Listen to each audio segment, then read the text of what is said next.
Hey guys, welcome back to the channel. This week I have a different video. I just want to show you how to wrap a videotape properly so that when you send it, there's minimum chances of having damages or any bad things happening to your tape, like little broken pieces inside and everything. Of course, what I'm going to show you is a Korean VHS tape because, well, that's what I do, right? I sell Korean videotapes. But if you have like American videotapes, which are usually in cardboard, how do you call them, the slip cases, well, it's not the case in South Korea. Well, you have a few, but it's super rare. They usually come in a plastic box like this, clamshell. And I believe in Europe it's about the same deal. They usually come in clamshells. Different ones, some are a little bit like softer, different formats as well. But I'm just going to go with your typical Korean one just for the sake of this video.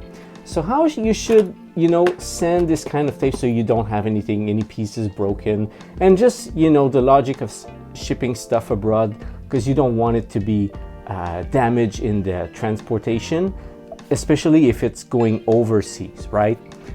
So what I do, this is what everyone should do when sending out a tape. But this is what I do. So if you buy tapes from me, this is how you will receive your tapes. Okay, so let's proceed. So you see you have the tape like this. So first thing what I do, I cut 2 pieces of bubble wrap, about this big. Can be like bigger, can be a little bit like slimmer, depending on how the inside of your box is. Of your clamshell. Look, like this one has like those plastic holders right here, so it's kind of pretty stable. I don't need to put like a ton of bubble wrap, but some other ones don't have those like those plastic things here, so they may wiggle a little bit more inside the clamshell. So it really depends. Also depends on the thickness of your bubble wrap. Mine, I kind of reuse stuff, or like everyone else, I order things online and I reuse the bubble wrap. So this one is a bit thin, so that's why I put it like way wider. Otherwise it would be almost half of that if it's like really thick bubble wrap. But anyway, you will just sense it as you go.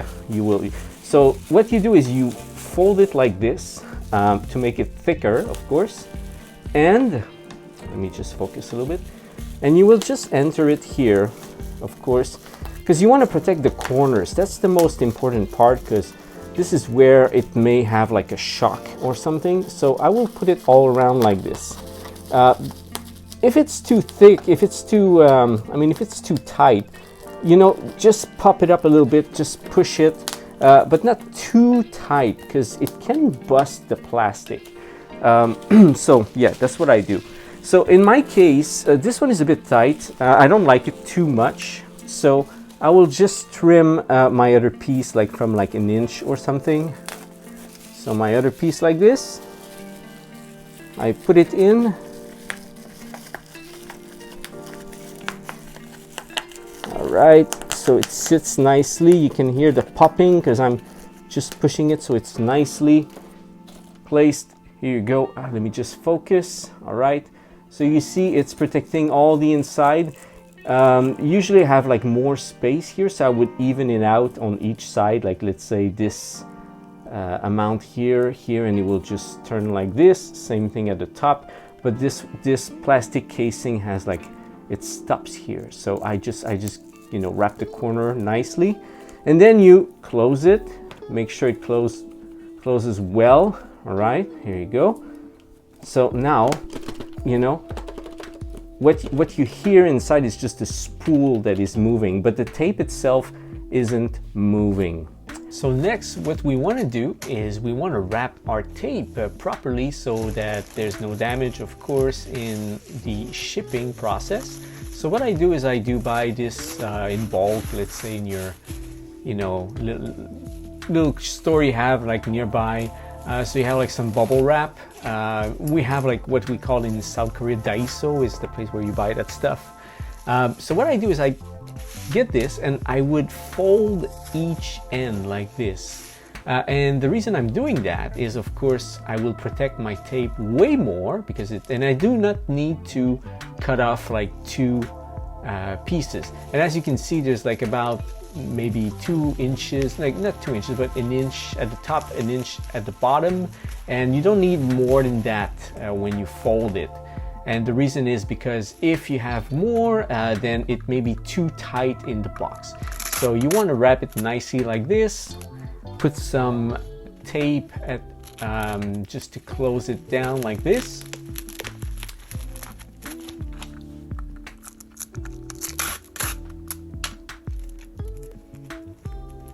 So generally you would put 2 pieces of tape, so then it will hold properly.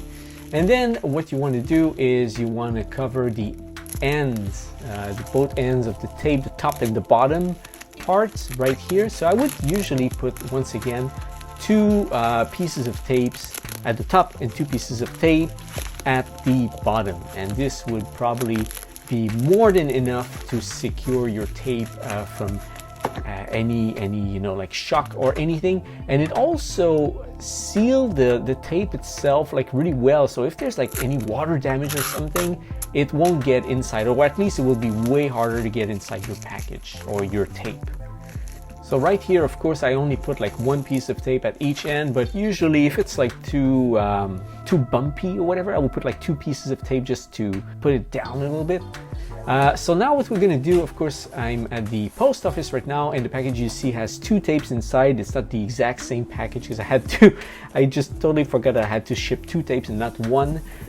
So what I'm doing, I'm taking a box number 2. Once again, these are the South Korean standard. I don't know in your country if you have like, you obviously have different sizes of boxes at your post office, but the one in South Korea is called number 2, and this is this specific size. It actually matches perfectly a videotape once it's wrapped up. That's why I kept saying, like, do not wrap it.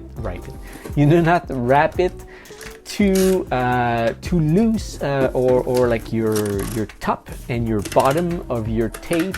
If you have like too much bubble wrap in there, it will be too tight in the box and it may not enter. So as you can see, the way I packed it up, you see it goes just perfectly, and I do not need to push like harder and, you know, have a chance to break open the box in the process. So this is very nice. So now what you're gonna do is you're gonna take your box cutter, but you don't open the blade, because what you want to do is you want to trace a line like this. So you don't want to cut it, you just want to trace a line first.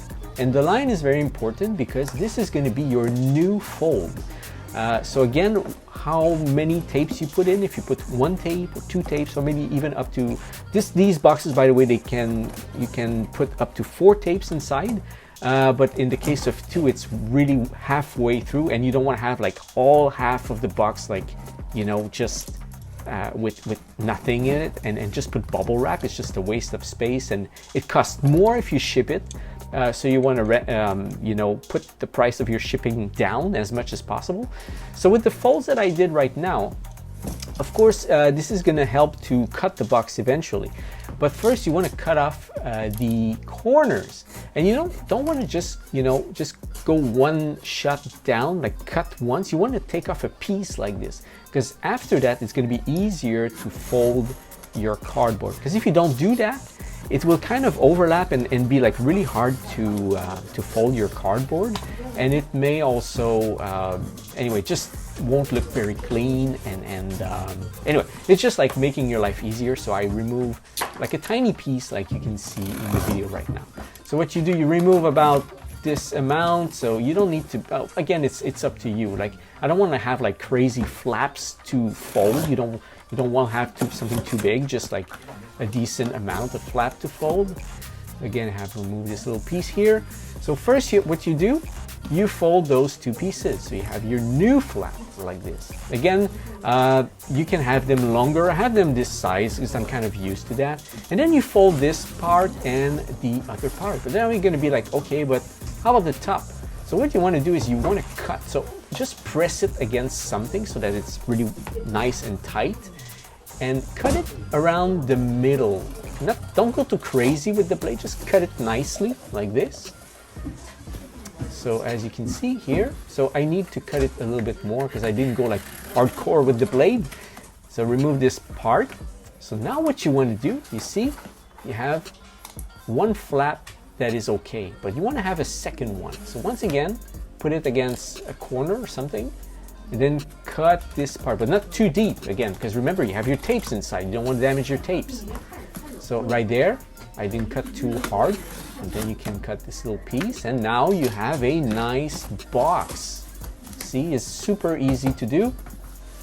So now you just have to tape this up, and you have a nice box. So once again, you may ask, like, well, yeah, but if you didn't cut all this stuff and waste the time, just keep the box as is and, you know, just call it a day. The thing is, again, it may not be the same thing for your country, but in the case of South Korea, and I guess, like, you know what, like every single country, it always goes with the size of the box and the weight of the box.